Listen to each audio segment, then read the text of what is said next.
अस्सलाम वालेकुम नाजरीन, मैं हूं जिल्ले हैदर और इलेक्शन के हवाले से एक वीडियो लेकर आपके पास आया हूं। कुछ डिस्कशन करनी है, कुछ चीजें आपको बतानी है।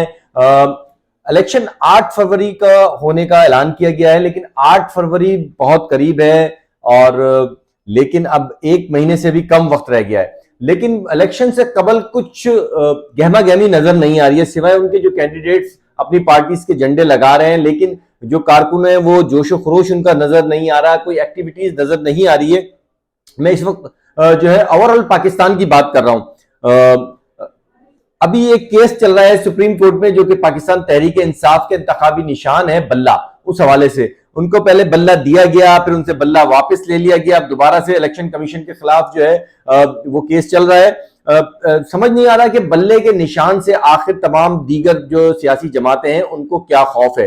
पहले ये खौफ इमरान खान का था। इमरान खान का खौफ जैसे ही उनको जेल में डाला गया, उनकी तमाम एक्टिविटीज पे पाबंदी लगा दी गई, उन पे पहले ताहयात पाबंदी लगाने की कोशिश की गई, फिर उनकी सियासी एक्टिविटीज पे पाबंदी लगाने की कोशिश की गई, मीडिया उनका ट्रायल किया गया, लेकिन सब बातों के बावजूद जो तहरीक इंसाफ की मकबूलियत है उसका ग्राफ कम नहीं हुआ। जो अगर हम ग्राउंड रियलिटी की बात करें, जो हमने सर्वे किया है बीइंग अ जर्नलिस्ट, मुख्तलिफ इलाकों में गए हैं या मुख्तलिफ इलाकों में जो जर्नलिस्ट मौजूद हैं उनसे हमारी बात हुई है। अगर हम पंजाब की बात करें तो पंजाब में एक बड़ा हिस्सा जो है वो पाकिस्तान तहरीक इंसाफ का सपोर्टर है, उनको वोट देना चाहता है और इमरान खान का हिमायती है।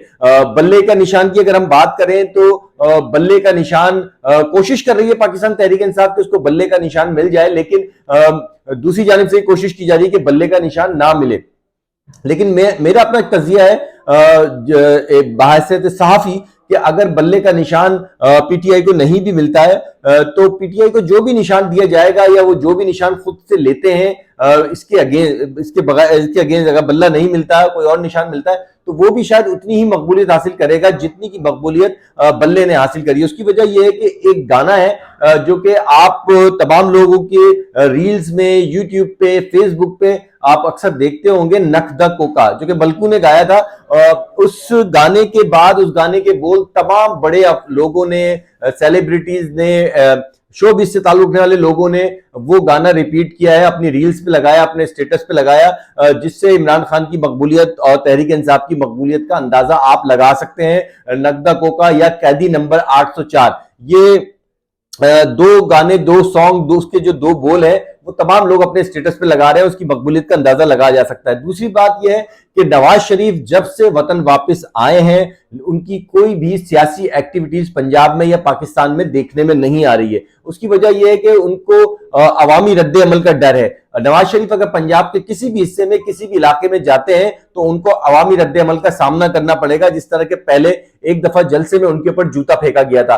तो इस खौफ से वो अपनी सियासी एक्टिविटीज, या फिर इस वक्त राना सनाउल्लाह भी फील्ड से गायब है। ख्वाजा साद रफीक की बात करें, मरियम नवाज जो कि पहले बहुत जलसे करती थी, बहुत बातें करती थी, इस वक्त वो उनकी एक्टिविटीज नजर नहीं आ रही है। वो कहीं भी मार्केट में नजर नहीं आ रही है कि वो किसी कारकुनों के इज्तिमा से, कन्वेंशन से, या किसी जो उनकी सोशल मीडिया की टीम होती थी उसको मुखातिब करके बड़े बड़ी बातें, दावे करते थे, वो नजर नहीं आ रही हैं। कई अहम बड़े जिम्मेदार हैं वो भी कहीं नजर नहीं आ रहे, जैसे राना सनाउल्लाह की हमने बात की थी, ख्वाजा साद रफीक की बात की थी, इसी तरह कई और उनके जो लीडर हैं वो नजर नहीं आ रहे। इसके बरक्स अगर पीटीआई की बात करें, क्योंकि उन पर पाबंदी है, 9 मई के जो वाकया हुआ था जलाओ घिराव का, जीएचयू पे हमला और दीगर तंसीबात पे, फौजी तंसीबात पे हमला किया गया था, जिसके खिलाफ एफआईआर भी दर्ज है, मुकदमा दर्ज है, कई लोग जो है वो जेल की सलाखों के पीछे हैं, बशमूल पाकिस्तान तहरीक इंसाफ के चेयरमैन इमरान खान के। उसके बाद उनकी सियासी एक्टिविटीज कम देखने में आई है। लेकिन एक बड़ी खबर यह है कराची के शहरियों के लिए, कराची के रहने वालों के लिए, जो तहरीक इंसाफ के सपोर्टर, हामी और वोटर हैं उनके लिए, कि पाकिस्तान तहरीक इंसाफ ने एतवार 14 जनवरी को एक अजीम शान जलसे का ऐलान किया है। ये जलसा कराची में निशान हैदर पे सी व्यू पे होगा, जिसपे रिक्वेस्ट की गई है। इसकी कंपेन सोशल मीडिया के थ्रू चल रही है। जो हमारे जराए वो बता रहे हैं कि इसकी बड़ी जोशो खरोश से इसकी तैयारी की जा रही है, गाड़ियों को पेंट किया जा रहा है, झंडे जो है वो मुख्तलिफ इलाकों में घरों में प्रिंट किए जा रहे हैं। तो 14 जनवरी का जो जलसा कराची में पाकिस्तान तहरीक इंसाफ का होगा, जिससे मरवत साहब खिताब करेंगे, वो तहरीक इंसाफ की मकबूलियत कराची में उसका स्टेटस बताएगा कि उनकी मकबूलियत कितनी है, आया उनकी कॉल पे लोग घरों से बाहर निकलते हैं या नहीं निकलते। अगर ये जलसा नाकाम होता है तो उसके बाद एक सवालिया निशान होगा पाकिस्तान तहरीक इंसाफ की सियासी एक्टिविटीज पे, जो कि कराची और सिंध की हद तक है, क्योंकि तमाम नामों का ऐलान वो कर चुकी है, सिर्फ उनको निशान के हवाले से कुछ तहफ्फुज़ात हैं जिसका केस सुप्रीम कोर्ट में चल रहा है। दूसरी जानिब अगर हम MKM पाकिस्तान की बात करें तो NA के नामों का ऐलान उन्होंने कर दिया था, लेकिन जो सूबाई नाम है उसके लिए उनको थोड़ी सी मुश्किलात का सामना करना पड़ रहा था। उसकी वजह यह थी कि उनके आपस में कुछ मसले मसाइल चल रहे थे, जिसकी वजह से आज उन्होंने सूबाई जो कैंडिडेट्स हैं उनका ऐलान कर दिया है। फिर हम पाकिस्तान तहरीक इंसाफ की तरफ आते हैं, क्योंकि लोगों की नजरें, कराची की आवाम हो, पाकिस्तान की किसी भी सूबे में रहने वाले हो, उनकी नजरें पाकिस्तान तहरीक इंसाफ के कैंडिडेट पर है। अभी तक शो ऑफ नहीं किया गया कि किस इलाके से कौन सा कैंडिडेट खड़ा होगा और उसका इंतखाबी निशान क्या होगा। कोई कहता है कि कलम दवा जो कि शेख रशीद ने उनको ऑफर करी है, इसी तरह मजलिस वहदतुल मुस्लिमीन ने उनको खेमे की ऑफर करी है कि वो खेमे के निशान पर अगर बल्ला उनको नहीं मिलता है तो खेमे के निशान पर इलेक्शन वो लड़ सकते हैं।